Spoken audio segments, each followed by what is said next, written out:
Describe your experience with the neighborhood groups within the city of Riverside. How would you build up these groups to create active community leaders and bring together neighborhood cohesiveness? And I'll start with you, Mr. Smith.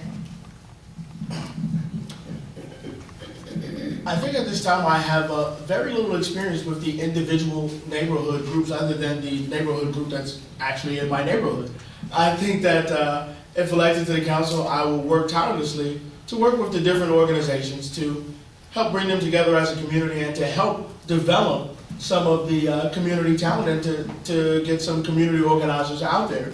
What I think is most important, and I would say this to all of our community organizations that are out there, is that it's important for you to be a representative of the community that you're a part of. It's like, I know one of the bigger problems that I have with my community organization is that it doesn't have enough members from the area. It's like we don't have enough input from the overall swath of people that live within my area. We don't have enough input from the college students that live in my area, because there are a few. We don't have enough input from the working people who work outside of the city of Riverside. We don't have enough input from the everyday residents. I think the community groups that I've gone to, it's like I'm the only member from anybody on my street of a couple of hundred residents. And I think that's the case with a lot of the community organizations.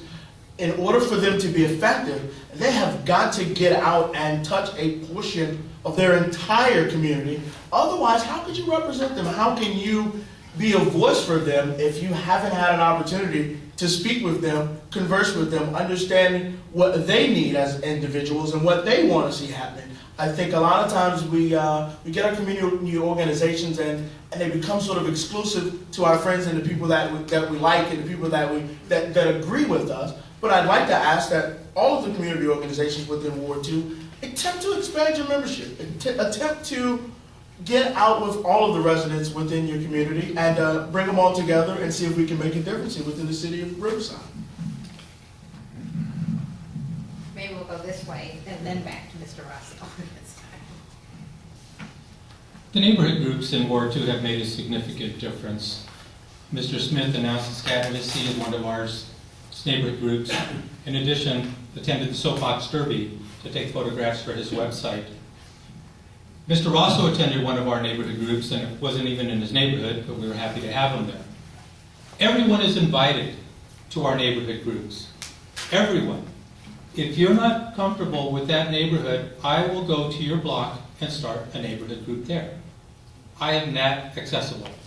Just give me a call, cite me your concern, or I can go out and wait for the concern. I'll go out and talk to you and see if your other neighbors have that same concern. That's how these neighborhood groups are generated.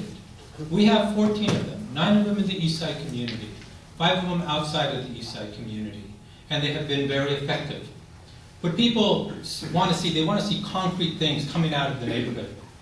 And sometimes, once the neighbors all understand each other, because most neighbors, even if you live next door to each other or 2 doors down, you don't know them.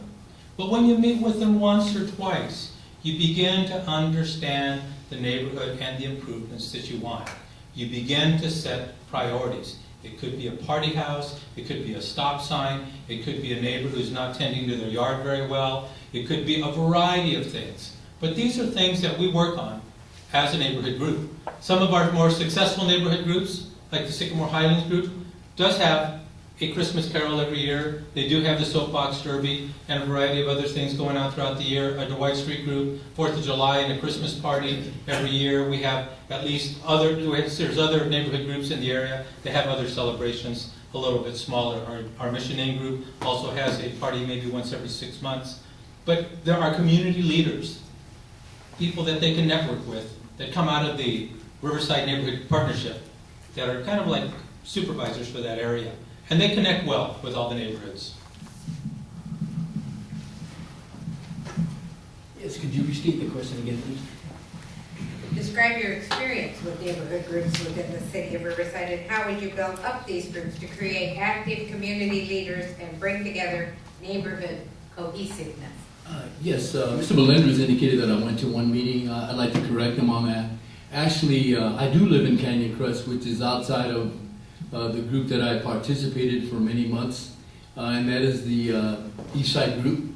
We met at the Cesar Chavez Center there, with Bobby Bonds before Mr. Melendez took office, and I expended a lot of time and energy with that group because, in my opinion, that group it had some vital concerns, vital issues that needed to be addressed. And for the large part, they have. The city has listened to them, and it's good. And it's all about living in a community where the citizens are encouraged to show up at a meeting and raise their concerns, whether it be students trash in the neighborhood, UCR students, whether it be, as I mentioned previously, police responses to the area and crime. So that is the place where citizens can voice their concern, no matter how small, even if it's a pothole in the street or barking dogs or whatever. And the city is represented by different departments, code, the police, zoning, and everything. So that is the venue where the citizens can be heard. And also, I participated with that group for quite some time. Also, I'd like to point out that the city of Riverside is a model community in the fact that some of you may or may not be aware of it, but on May 30th at the Cal Baptist University, there's going to be a neighborhood citywide groups meeting down there. So if you haven't heard about it, check it out. It's on the website and the city's website, and that is the perfect venue to let your concerns be heard throughout the city, regardless of where you live. And it's a good thing that the city is doing to listen to citizens, and more than just listening, they are taking action, and that's what good government should be about. Thank you.